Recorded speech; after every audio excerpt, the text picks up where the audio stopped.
Greetings metalheads and welcome to No Nonsense Metal Reviews. I'm George and today I'm back with a new release review.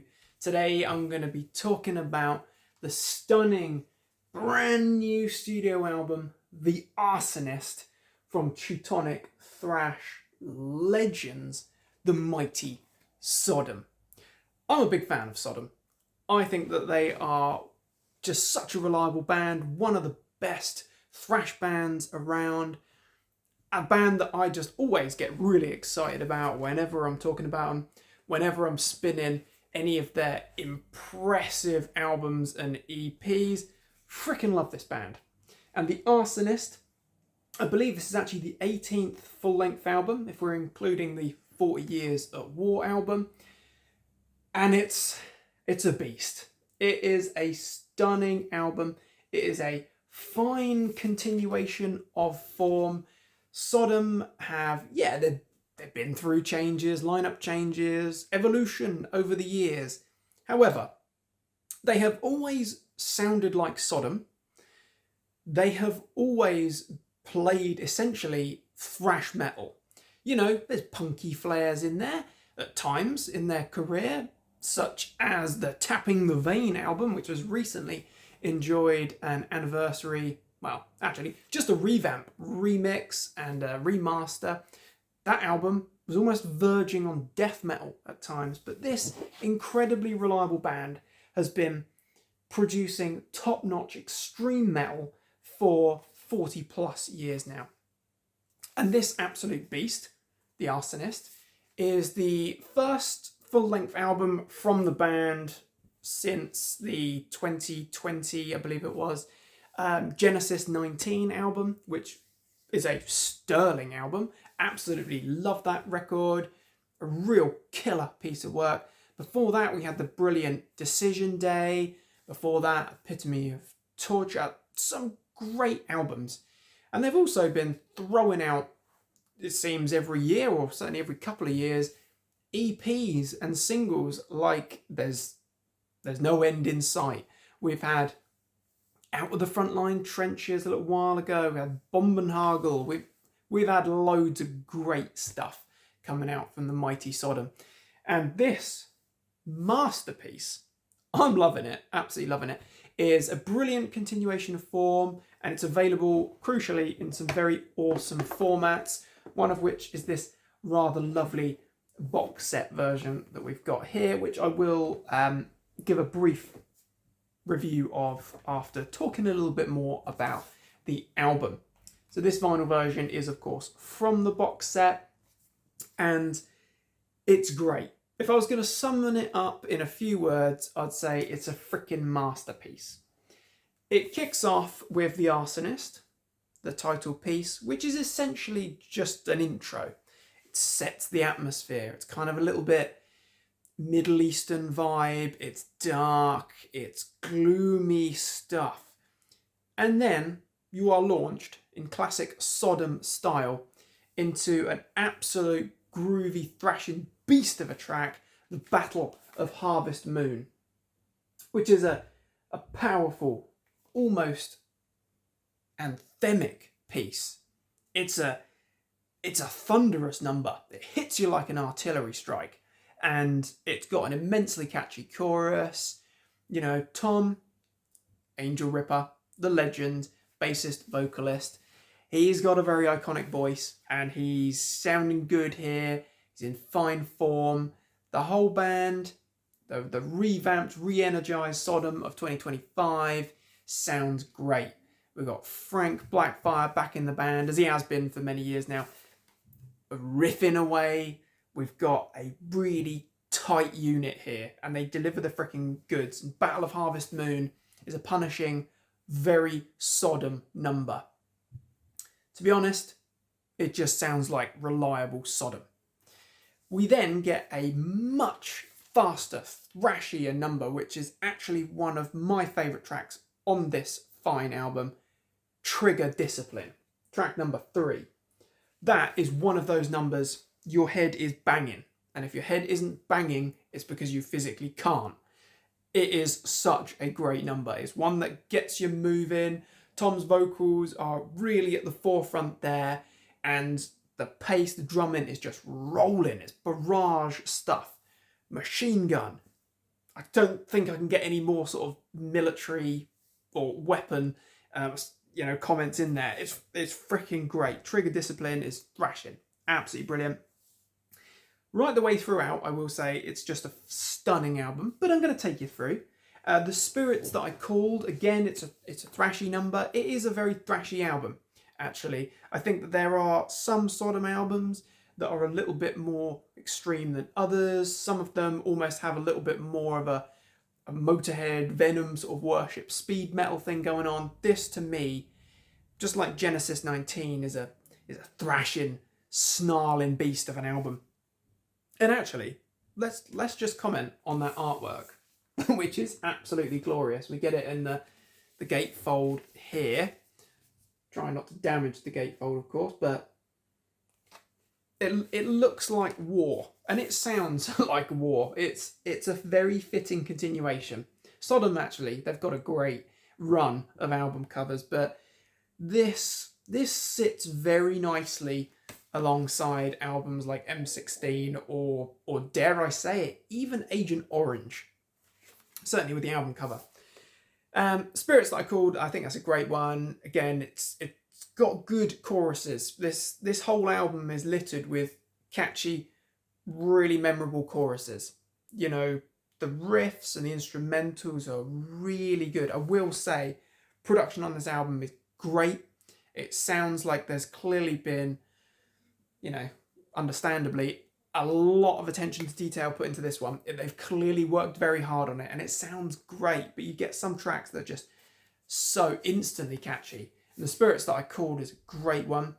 We've then got the slightly more Motorhead rocking Witch Hunter, which of course is a tribute to Witch Hunter, the late great, and it's a really catchy moment. And what I like about it is that it really does feel almost like a story. It kind of has that vibe, and it's just a rolling, rocking, riffing machine. It's relentless stuff, and the drumming is just insane. Love it. Always love the prominence of Tom's bass tone in there as well. Scavenger is a particularly heavy number as well on side B, and another really memorable standout moment for me. Scavenger's a really dark one. It's a heavy number. One of the heavier tracks. Gun Without Groom is another brilliant one. Not necessarily an absolute standout moment, but it's really catchy. Tepophobia or Taphophobia. I'm not quite sure on the pronunciation there. I think that was one of the more recent singles. And you know what? That's a hard-hitting, speedy, thrashing number. I freaking love that one. That's hard. That's a hard number. It really does grab you and throws you around the room in a lovely, thrashing fury. Sane Insanity, another great one. Really catchy there. AWTF follows again. Just like some of those deeper dives, those Bombenhagel tracks where they bring up the sort of punk, rockin', I guess a little bit more speed metal kind of thing going on. It's almost like crossover stuff. It's got that rolling pace. It's definitely one that gets you moving. But another great one. Really enjoy that. Really fast-paced, punky stuff. Then we're closing out with 3 brilliant tracks. Twilight Void is a heavy number. It's thunderous, killer riffs in there. The whole album, again, littered with great guitar work, great solos, great leads. Twilight Void is another real standout there. But then we close with 2 really top-notch tracks. Obliteration of the Eons, which is a heavy, stomping, punching, thrashing moment. And then Return to God in Parts, which is another really good, really great one. It's one of these albums, if you really push me, I can pick out some real choice moments there. Like I say, Battle of Harvest Moon, Trigger Discipline, Scavenger, but right the way up to the end. It's an all killer, absolutely nil filler. Great one. Return to God in Parts. Freaking love that number. Great way to close out the album. Just leaves you hungry for more. And this album, not overly long. About 48 minutes in total, which is, it's a good length. It's about 13 tracks, I think, in total, including that intro. So, it's a good length album. But you listen to it once, and it's one of those ones, the playability is immense. You immediately click and play again right from the start. Absolutely brilliant. So overall, what would I say? I would say this is easily a 8.5, maybe a 9 out of 10 album. I don't know if I could quite go higher than that. I think as a big Sodom fan, and I am a big Sodom fan, I love this band. They're one of my favourite bands of the Teutonic 4, one of my favourite thrash bands. I would say that this is one of their strongest albums. Would I say it's better than Genesis 19? Does it matter? It's just as good, if not better, than that. I feel like this is just a really strong album. Like I say, 8.5, 9. In fact, I'm gonna go all out. I'm gonna say this is a 9 out of 10 album. Just from my relatively initial impressions. This has been out since the end of June, so we're getting on for about a month now.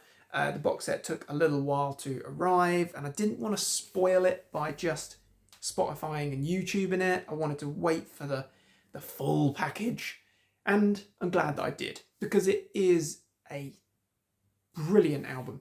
Absolutely brilliant. Grips you start to finish. Relentless. There's no loss of quality here. As I say, really well produced. Tom sounds great. Bass sounds thunderous. Riffs are killer. Drumming is battering. Freaking great. So let's look at the package then. Been showing off this lovely gatefold double vinyl. And this particular variant has not one but 2 inserts, in fact. But I won't get them out right now. What I'll do is show off this rather interesting splatter variant. Gently get that out. So it's a clear with black, white, and I guess consequently grey looking splatter. And you know what? It's a really cool one. I've said many times here on the channel, splatter vinyl is great when it actually has sufficient splatters and it's not 1 or 2 little streaks. But this is very nice. Very nice splatter vinyl. So I think this particular splatter variant is actually exclusive to the box set. I have seen there are other versions around, black vinyl. I think there's some other colour ones you can get, some other sort of exclusives and things like that. So, there's collectability with this one. What I do really appreciate with Sodom, judging by the anniversary M16 release that we've had, with that lovely box set, we've had the lovely box set from Tapping the Vein reissue, we've had the box set version of 40 Years of War, all of which I have. They put a lot of attention to detail into their box sets, and they clearly put a lot of effort in there. You don't get shortchanged. You don't feel like you're shortchanged with Sodom's box sets. So the Arsonist comes in this form, as I say, lovely heavy duty box, nice package here. So let's open this up and show you off the goodies. So we're greeted by a nice little selection of extras in here. First and foremost, tape format. Lovely cassette tape format of the album. We've got clear with printed shell here on our tape. Haven't actually listened to the tape version yet, the variant. Haven't got around to that yet.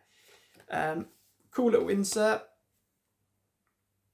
Just a little card insert there. This is just a nice additional piece to have. And as a big fan and collector of tapes, this was one of the main reasons why I went for this box set version. Definitely a nice piece to have. So we've got vinyl, we've got our tape here. We've also got some nice little extras here. We've got a cool sticker of the album cover, that amazing album cover. We have a logo patch, sew-on patch there. Very nice. Cool little piece. We then got a very nice digipack version of the album. So there's no actual bonus content. Not that it's all about that, because it's really not. But what you do have here is a very cool digipack. I guess like triple panel digipack. All the artwork, the lineup shots, all that good stuff, and a big heavy duty booklet in there as well. So we've got 3 different variants. We've then got a poster card.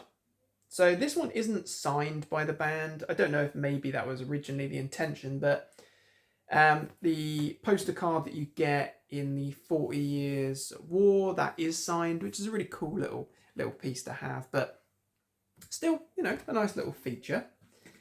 And what is really cool, we've got a Sawblade live EP here. So I'm going to try and get this out carefully. There we go. So we've got our 5 live art here. Very cool. I haven't listened to this yet, I must admit. I'm going to very carefully get this Sawblade out of here. Look at that. That's cool. So it's like a marbled Sawblade, disc Sawblade vinyl. Awesome. It's actually got some really good tracks. Friendly Fire. We've got Body Parts on there as well. Block and Roll, Conqueror. Really nice thing. So recorded live in Germany, 82 to 2022 tour. And we've got like our little insert piece here as well.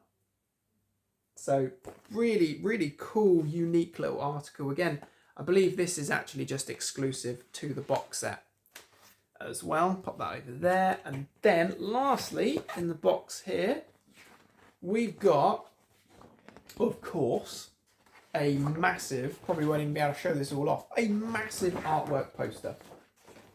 So there's at least some of the poster in the camera view there. Really cool. On the reverse, we've actually got a, God, this is a massive poster. We've got a lineup shot. So there's our band. Very cool. That grizzled legend, Tom, alongside Frank there. Legendary Sodom duo. I'm not really sure what's going on with the knife here. Interesting. Scary. But, oh, a nice feature. God, just a bit of a big one. Bit of a challenge to show that one off. So it's a really nice package. I would say this is definitely worth the money. I think I paid about £60 for the box set version. But for double limited vinyl, a Sawblade vinyl, a tape, CD, poster, patch, sticker, poster card, I think that's pretty good value for money. As I say, this is a brilliant, brilliant album. If you're new to Sodom, this is definitely one to check out. This is a really strong Sodom moment, but do get yourself acquainted with the legendary albums that made Sodom. You know, Persecution Mania, M16, Agent Orange, Tapping the Vein, and then more latterly we've had some brilliant albums. War and Pieces, I think is a pretty brilliant one. Epitome of Torture, we've got Decision Day, Genesis 19. We've got a whole wealth of brilliant albums from this brilliant, brilliant band. One of the best. If you love thrash or just extreme metal, absolutely brilliant. The Arsonist is an album that you absolutely need to hear. One of the best albums I've heard so far in 2025. Forget which year we're in, nearly. A great album. Absolutely stunning moment. Love it, start to finish. Choice tracks. I'm going to do it to myself. Battle of Harvest Moon. Really, you need to listen to the intro piece, The Arsonist, first, but the way it flows into Battle of Harvest Moon, it absolutely pummels you. It's anthemic, powerful, and thrashing. Trigger Discipline, because it absolutely thrashes and rips like a beast. That's just old school thrash glory. I would also say Scavenger. That's one of the ones that I've always kept coming back to as a bit of a standout. Well, I say always in the month or so that this album's been out, or the 2-3 weeks that I've had it. I've actually probably listened to this album about 20 times because I've been listening to it at least once a day, if not twice. So I don't know if that's sad or not, But Tephophobia as well, because that's just a beast. I absolutely love it. Start to finish, killer album. Killer album from German Teutonic Thrash Godfathers, the mighty Sodom. All hail. So, my friends, what are your thoughts and opinions on the mighty Sodom, on the Arsonist? What are your favourite tracks? How do you think it compares to the previous Sodom albums? What do you think of this lineup? Get involved, share some love and conversation about the mighty Sodom. Let's just hope that there's plenty more Sodom albums and releases to come in future, but this is a very, very high point in Sodom's career, in my opinion. So get involved in the conversation. Thank you very much for watching this humble review. Hope you've enjoyed the rambling about the album and the unboxing there. Feel free to like, subscribe, share, comment. Support is always very, very much appreciated, so thank you. Check back soon for more reviews and recommendations of all the good heavy things. Until next time, take care of yourselves, listen to Sodom, and stay frickin' heavy.